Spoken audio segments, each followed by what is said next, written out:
નમસ્કાર મિત્રો, એજ્યુકેશન ફંડા ચેનલમાં આપનું સ્વાગત છે. મિત્રો, આજે આપણે ગુજરાતના સાહિત્યકારો વિશે માહિતી મેળવશું. મિત્રો, ગમે તે ગવર્મેન્ટ એક્ઝામમાં ગુજરાતી વિષયમાં ગુજરાતના સાહિત્યકારો વિશે પૂછાતું જ હોય છે. મિત્રો, આ વિડીયો ખાસ તલાટી કમ મંત્રી અને જુનિયર ક્લાર્કના ક્લાસ માટે બનાવેલ છે. તો મિત્રો, આ વિડીયો પૂરેપૂરું જોવા વિનંતી. તો ચાલો મિત્રો, આપણે શરૂ કરીએ. મિત્રો, પહેલું આવે છે નરસિંહ મહેતા. તેમનો જન્મ તળાજામાં થયો છે ઈસવીસન 1414માં. તેઓ ગુજરાતી ભાષાના આદિકવિ કહેવાય છે. તેમના પ્રભાતિયા અને ઝૂલણા છંદ પ્રખ્યાત છે. તેમની કૃતિઓ છે સુદામા ચરિત્ર, શામળશાનો વિવાહ, કુંવરબાઈનું મામેરું, હુંડી અને નાગદમન. ત્યારબાદ મિત્રો, તેમની પંક્તિઓ છે વૈષ્ણવ જન તો તેને રે કહીએ, ત્યારબાદ અખિલ બ્રહ્માંડમાં એક તુવરી, જળ કમળ છાંડી જાને બાળા, નીરખને ગગનમાં કોણ ઘૂમી રહ્યો, ભલું થયું ભાંગી જંજાળ, સુખે ભજીશું શ્રી ગોપાળ, પ્રેમ રસ પાને તું મોર પીછ કર. બરાબર મિત્રો, આ પંક્તિઓ તમે યાદ રાખશો, આ એક્ઝામમાં પૂછાઈ શકે છે. ત્યારબાદ મિત્રો આવે છે મીરાબાઈ, જેમનો જન્મ થયો મેડતા રાજસ્થાનમાં. તેમને જન્મની દાસી અને પ્રેમ દીવાની તરીકે ઓળખવામાં આવે છે. તેમની કૃતિઓ છે કૃષ્ણ ભક્તિના પદો, નરસિંહરામ માયરા અને સત્યભામાનું રોષણું. તેમની પંક્તિઓ છે જૂનું તો થયું રે દેવળ, રામ રાખે તેમ રહીએ, ઊંચી મેળી તે મારા સંત નહીં રે, રામ રમકડું જડ્યું રે, મેરે તો ગિરધર ગોપાલ, પગ ઘૂંઘરું પાંચ મિલા નાચીએ રે, અને વૃંદાવનની કુંજકલીમાં. ત્યારબાદ મિત્રો હેમચંદ્રાચાર્ય આવે છે, જેમનો જન્મ ચંદુકામાં થયો.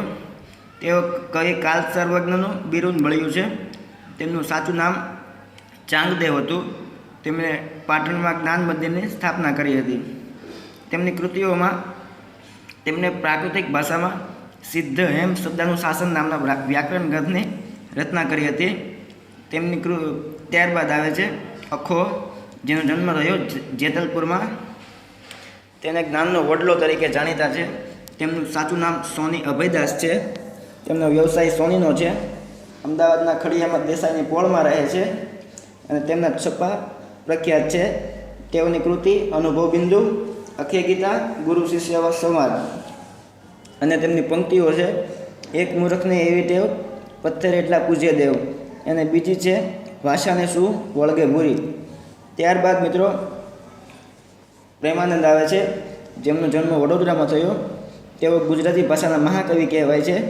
આખ્યાનોના કવિ અને આખ્યાનકાર શિરોમણી તરીકે જાણીતા છે. તેમનો મુખ્ય વ્યવસાય છે માણભટ્ટ. રસના બાદશાહનું બિરુદ મળ્યું છે. તેમની કૃતિઓ છે સુદામા ચરિત્ર, જે દર શનિવારે ગવાય છે, અને ઓખાહરણ, જે દર ચૈત્ર માસમાં ગવાય છે. મિત્રો, આ સુદામા ચરિત્ર અને ઓખાહરણ વિશે તમારે યાદ રાખવાનું છે કે સુદામા ચરિત્ર એ દર શનિવારે ગવાય છે અને ઓખાહરણ એ દર ચૈત્ર માસમાં ગવાય છે. મિત્રો, ત્યારબાદ તેમની કૃતિઓ બીજી છે નળાખ્યાન અને મામેરું. ત્યારબાદ મિત્રો તેમની ઉક્તિ છે જ્યાં સુધી ગુજરાતી ભાષાને હું ઉચ્ચ સ્થાન પર નહીં મૂકું, ત્યાં સુધી હું પાઘડી નહીં બાંધું. આવું તેમણે કહેલું હતું. આ પણ મિત્રો યાદ રાખવા જેવું છે. ત્યારબાદ મિત્રો આવે છે શામળ ભટ્ટ, જેમનો જન્મ ગોમતીપુર અમદાવાદમાં થયો. તેઓ પ્રથમ પદ્ય વાર્તાકાર છે. યાદ રાખવું મિત્રો, શામળ ભટ્ટ એ પ્રથમ પદ્ય વાર્તાકાર છે.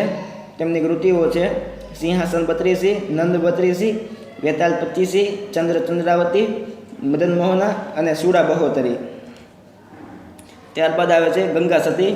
તેમનું વતન છે સમઢિયાણા ભાવનગર. તેમની પુત્રવધુનું નામ છે પાનબાઈ. તેમના પદો છે વીજળીના ચમકારે મોતીડા પરોવો, અને મેરું તો ડગે પણ જેના મન ન ડગે પાનભાઈ.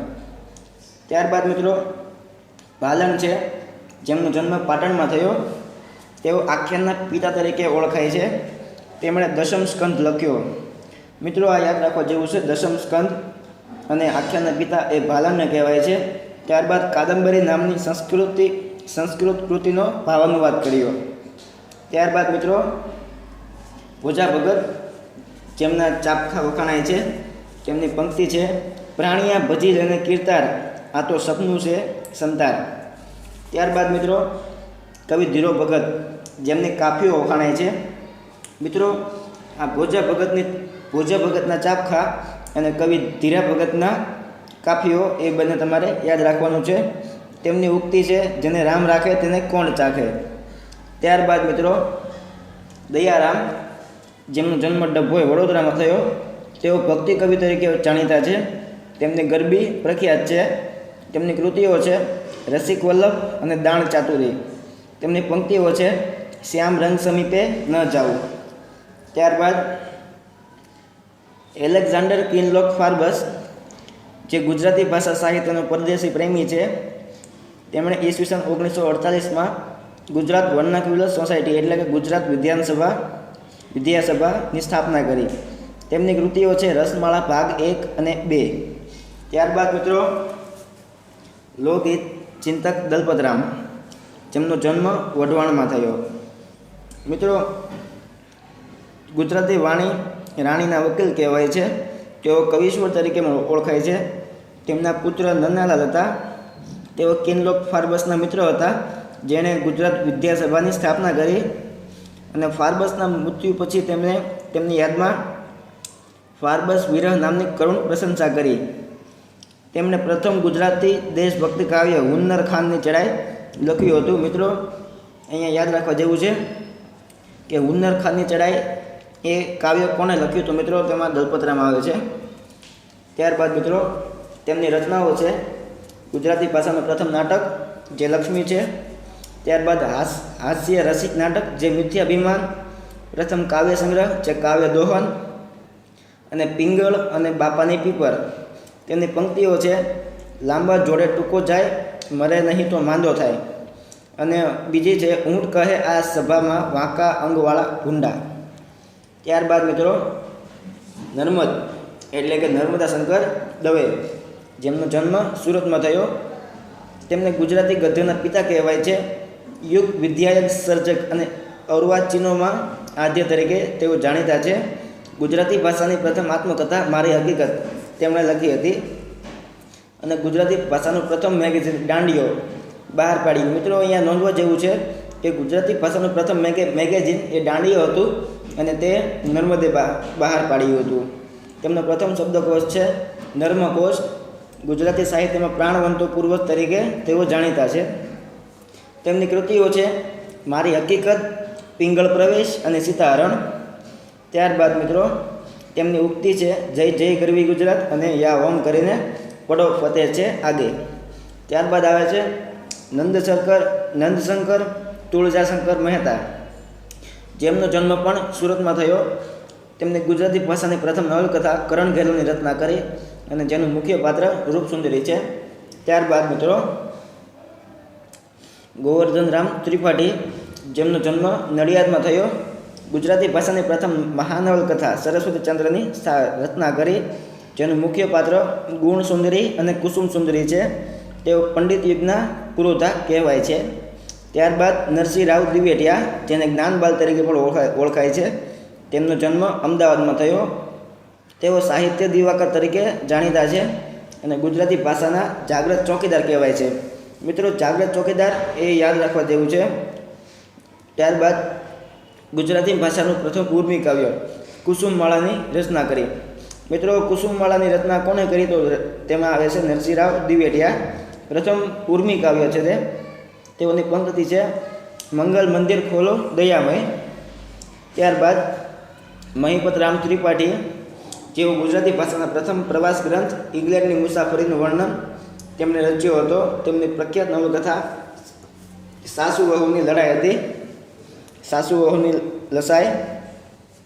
ત્યારબાદ મિત્રો આનંદ શંકર ધ્રુવ, તેઓ ધર્મના તારો તરીકે ઓળખાતા હતા અને પ્રબુદ્ધ જ્ઞાનમૂર્તિ તરીકે ઓળખાય છે. ત્યારબાદ આવે છે બાલાશંકર કંથારિયા, જેમનો જન્મ નડિયાદમાં થયો. તેઓ કલાંત કવિ તરીકે ઓળખાય છે અને ગુજરાતી ગઝલના આદ્ય પ્રવર્તક અથવા તો પિતા છે. મિત્રો, ગઝલના પિતા તરીકે બાલાશંકર કંથારિયાને ઓળખવામાં આવે છે, તે નોંધવા જેવું છે. ત્યારબાદ તેમની કૃતિઓ કલાંત કવિ, બોધ અને જીગરનો યાર, જે ગઝલ છે, જીગરનો યાર ગઝલ છે. ત્યારબાદ રાવી પાઠક એટલે કે રામનારાયણ પાઠક. તેમનો જન્મ ગાણોલમાં થયો. તેઓએ તે ખલુસ આપેલા છે: શેષ, દ્રિરેફ, સ્વેરવિહાર અને જાત્રાળુ. તેઓ ગાંધીયુગના સાહિત્ય ગુરુ કહેવાય છે. તેમણે શેષથી કાવ્યો, દ્રિરેફથી વાર્તાઓ અને સ્વેરવિહારથી નિબંધો લખ્યા છે. ત્યારબાદ મણિલાલ નભુભાઈ ત્રિવેદી, જેમનો જન્મ નડિયાદમાં થયો. તેઓ બ્રહ્મનિષ્ઠ અભેદ માર્ગના પ્રવાસી કહેવાય છે. તેઓની ઉક્તિ છે: કઈ લાખો નિરાશામાં અમર આશા છુપાય છે. ત્યારબાદ મિત્રો મણિશંકર રત્નજી ભટ્ટ, જેમનું ઉપનામ કાંત છે. તેમણે ખંડ કાવ્ય અને ઉર્મી કાવ્યના પિતા કહેવાય છે. તેમની કૃતિઓ છે કાવ્ય સંગ્રહ, પૂર્વલાપ અને વસંત વિજય. ત્યારબાદ રમણલાલ નીલકંઠ, જેઓનું ઉપનામ છે મકરંદ. મિત્રો તેઓ ગુજરાતી ભાષાના પ્રથમ હાસ્યકાર છે અને અમદાવાદના મેયર પણ રહી ચૂક્યા છે. તેમની પત્ની વિદ્યા ગૌરી નીલકંઠ ગુજરાતના પ્રથમ સ્નાતક મહિલા છે, એટલે કે ગ્રેજ્યુએટ મહિલા છે. તેમની કૃતિઓ છે પ્રથમ હાસ્ય કૃતિ ભદ્રમ ભદ્ર અને નાટ્ય કૃતિ છે રાયનો પર્વત. ત્યારબાદ બળવંતરાય ઠાકોર, એટલે કે બ.ક. ઠાકોર, જેમનો જન્મ ભરૂચમાં થયો. તેમનું ઉપનામ સહેની છે. તેઓ સોનેટના પિતા કહેવાય છે. તેઓએ ઇટાલીના સોનેટનો સૌપ્રથમ પ્રયોગ કર્યો હતો. તેમણે પ્રથમ સોનેટ સંગ્રહ ભણકારા લખ્યું હતું. તેઓની ઉક્તિ છે: નીચાન ચૂક માફ, નહીં નીચું નીચાન, નહીં માફ નીચું નિશાન. ત્યારબાદ કરશનદાસ મૂળજી, તેમણે સત્યપ્રકાશ નામનું સામાયિક બહાર પાડ્યું. યાદ રાખવા જેવું છે મિત્રો, સત્યપ્રકાશ નામનું સામાયિક કરશનદાસજી મૂળજીએ પાડ્યું. તેઓએ વિધવા વિવાહ પર નિબંધ લખવા બદલ ઘર છોડ્યું હતું. તેઓની કૃતિઓ છે સ્ત્રીબોધ અને રાસ્તગો ફતાર. ત્યારબાદ છે સુરસિંહજી તખતસિંહજી ગોહિલ, જેમનો જન્મ લાઠીમાં થયો, અમરેલી જિલ્લામાં. તેઓનું ઉપનામ છે કલાપી અને સુરતાની વાડીનો મીઠો મોરલો તેઓ કહેવાય છે. તેમની કૃતિઓ છે કલાપીનો કેકારો અને કાશ્મીરનો પ્રવાસ. મિત્રો અહીંયા નોંધવા જેવું છે, આ બે કૃતિઓ ઘણી વખત ગવર્મેન્ટ એક્ઝામમાં પૂછાઈ ગયેલી છે, તેથી યાદ રાખવા વિનંતી. તેથી જ અહીંયા મોટા અક્ષરે લખેલ છે કૃતિઓ કલાપીનો કેકારો અને કાશ્મીરનો પ્રવાસ. ત્યારબાદ મિત્રો તેમની ઉક્તિ છે: જ્યાં જ્યાં નજર મારી ઠરી યાદી ભરી, ત્યાં આપની હા પસ્તાવો વિપુલ ઝરણા સ્વર્ગથી ઉતર્યું. સૌંદર્ય પામતા પહેલાં સુંદર થવું પડે, અને રે પંખીડા સુખથી ચણજો, ગીતવા કાંઈ ગાજો. ત્યારબાદ નન્હાલાલ દલપતરામ, તેઓનું ઉપનામ છે પ્રેમ ભક્તિ. ગુજરાતના કવિવરની ઉપાધિ મળેલ છે. સોલન શૈલીના શોધક છે. તેઓની કૃતિ છે નાટક.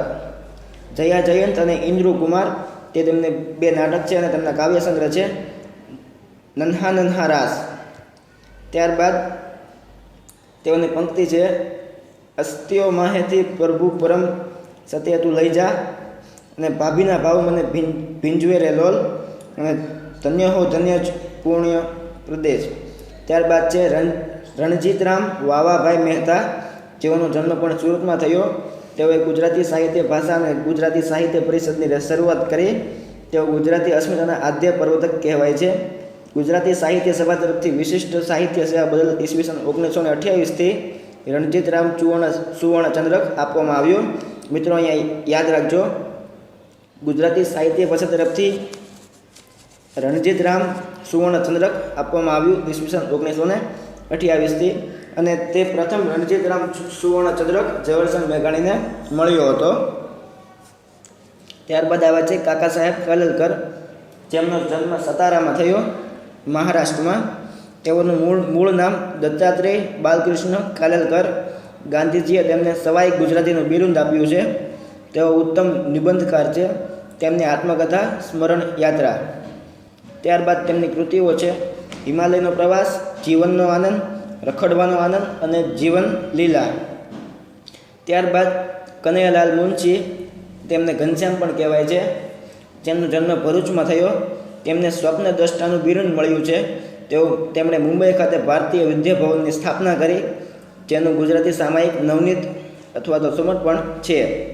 તેમની કૃતિઓ છે ગુજરાતનો નાચ, તેના મુખ્ય પાત્રો છે કાક અને મંજરી, ગુજરાતની અસ્મિતા, પાટણની પ્રભુતા, વેરની વસુલાત, પૃથ્વી વલ્લભ, કાકાની શશી, જય સોમનાથ અને મારી કમળા. આ બધી તેમની કૃતિઓ છે. ત્યારબાદ રમણલાલ વસંતલાલ દેસાઈ, તેઓ યુગ મૂર્તિ વાર્તાકાર તરીકે ઓળખાય છે.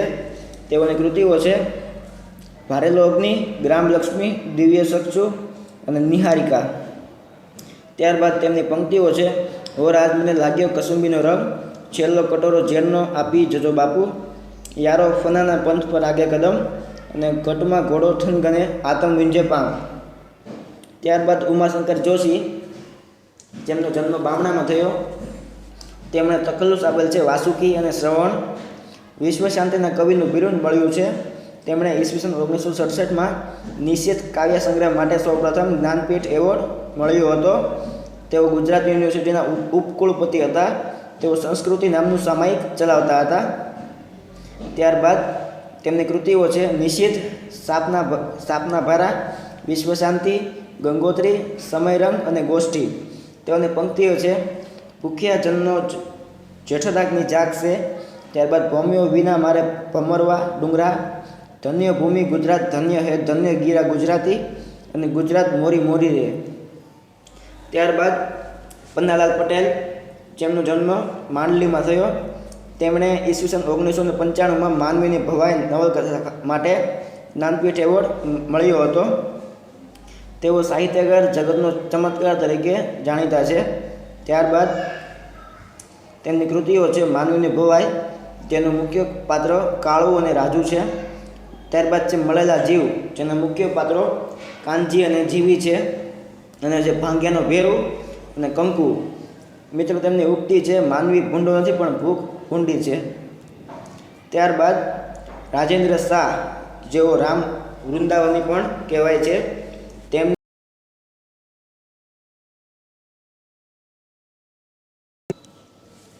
તેઓ જીવન માંગલ્યના કવિ તરીકે ઓળખાય છે.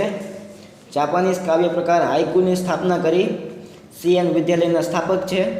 તેઓની કૃતિઓ અંતરપાઠ, તૂટેલા તાર અને ગાતા આસોપાલવ. તેમની પંક્તિ છે જગતની સૌ કડીઓમાં સ્નેહની સર્વથી વળી. ત્યારબાદ મિત્રો મનુભાઈ પંચોળી, જેઓનું ઉપનામ છે દર્શક. મિત્રો યાદ રાખવું, દર્શક તેમનું ઉપનામ છે. ભાવનગરમાં લોક ભારતી વિદ્યાપીઠની સ્થાપના કરી. તેઓની કૃતિઓ છે ઝેર તો પીધા છે જાણી જાણી, સોક્રેટિસ અને દીપ નિર્વાણ. ત્યારબાદ આવે છે મકરંદ દવે. તેમની પત્નીનું નામ કુંદનિકા કાપડિયા હતું. રચના ચબુક વીજળી ચબુક અને બે ભાઈ અને તાયકો. તેમની પંક્તિ હતી ગમતું મળે તો અલિયા ગુંજેના ભર્યો. ત્યારબાદ ઈશ્વર પેટલીકર, જેમણે લોહીની સગાઈ ને ટૂંકી વાર્તા માટે વિશ્વ કક્ષાએ એવોર્ડ મેળવ્યો, જેના મુખ્ય પાત્રો અમૃત કાકી અને મંગુ. જન્મટેપ પણ પ્રખ્યાત કૃતિ છે, મુખ્ય પાત્રો ભીમો અને ચંદા. ત્યારબાદ મિત્રો તેઓની રચના છે વૈકુંઠ નથી જાવું અને ગોવિંદે માંડી ગોઠડી. ત્યારબાદ હરીન્દ્ર દવે, તેમની પ્રખ્યાત નવલકથા માધવ ક્યાંય નથી મધુવનમાં છે. તેમની પ્રખ્યાત કૃતિ ગાંધીની કાવડ. મિત્રો યાદ રાખજો, ગાંધીની કાવડે હરીન્દ્ર દવેએ રચેલ છે. તેમની પંક્તિ છે પાન લીલું જોઈને તમે યાદ આવ્યા, અને જ્યાં ચરણ રૂકે ત્યાં કાશી. ત્યારબાદ આદિલ મંસૂરી, જેઓ પ્રખ્યાત ગઝલકાર છે. ગઝલ જ્યારે પ્રણયની જગમાં શરૂઆત થઈ હતી, માનવ ન થઈ શક્યો તો એ ઈશ્વર બની ગયા, અને નદીની રેતમાં રમતું નગર. મિત્રો તેમનો કાવ્ય સંગ્રહ છે પગરવ અને વળાંક. ત્યારબાદ હરજી લવજી દમાણી, જેઓનું ઉપનામ છે સૈદા. તેઓ ગઝલકાર છે. તેમની ઉક્તિ મને એ જોઈને હસવું હજારો વાર આવે છે કે પ્રભુ તારા બનાવેલા આજે તને બનાવે છે. મિત્રો આ ઉક્તિ હરજી લવજી દામાણીએ આપેલ છે. ત્યારબાદ મિત્રો ચીનુ મોદી, જેનું ઉપનામ ઈર્ષાદ છે, તેઓ પણ ગઝલકાર છે. ત્યારબાદ સુરેશ દલાલ, તેઓ મુંબઈથી કવિતા નામનું મેગેઝિન ચલાવે છે. કૃતિઓ હસ્તાક્ષર, અખંડ ઝાલર વાગે, અસ્તિત્વ, મારી બારી હતી અને ભૂરા આકાશની આશા.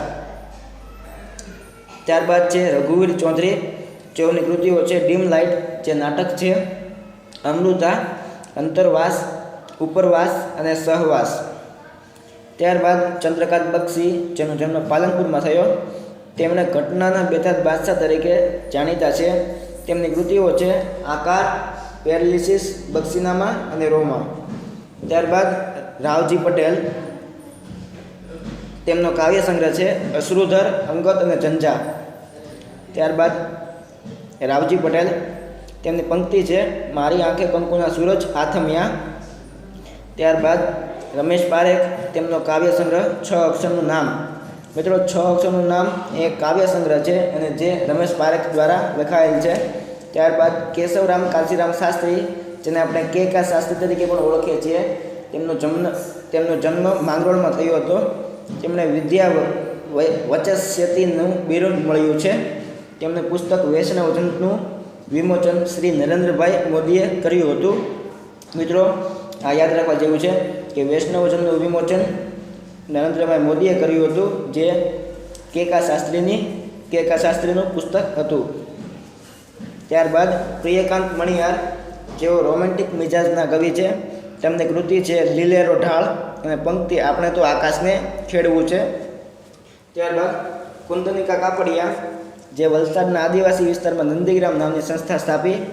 તેમની નવલકથા 7 પગલાં આકાશમાં. ત્યારબાદ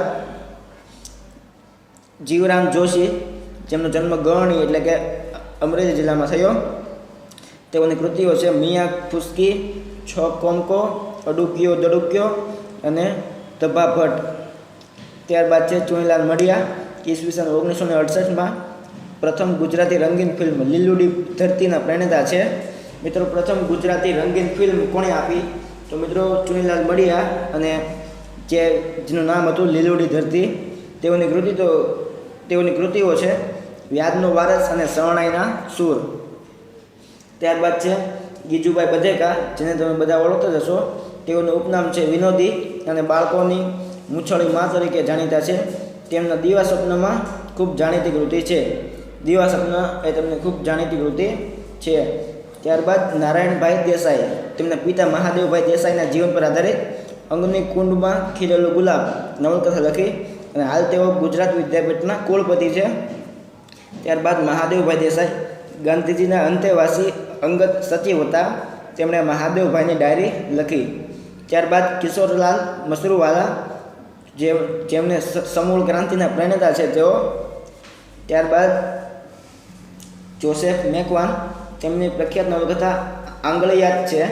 ત્યારબાદ કરશનદાસ માણેક, જેમના કાવ્ય અને પંક્તિઓ છે હરિના લોચનિયા અને પંક્તિ જીવન અંજલિ થાજો મારું. ત્યારબાદ ઇન્દુલાલ ગાંધી, તેમની પ્રખ્યાત કૃતિ આંધળીમાંનો કાગળ. ત્યારબાદ પુનિત મહારાજ, તેમનું લોકપ્રિય માસિક જનકલ્યાણ છે. તેઓની પંક્તિ છે મા બાપને ભૂલશો નહીં. ત્યારબાદ રમેશ ગુપ્તા, તેઓની પંક્તિ છે સવર્ણ અક્ષરે લખશે કવિઓ યશગાથા ગુજરાતની.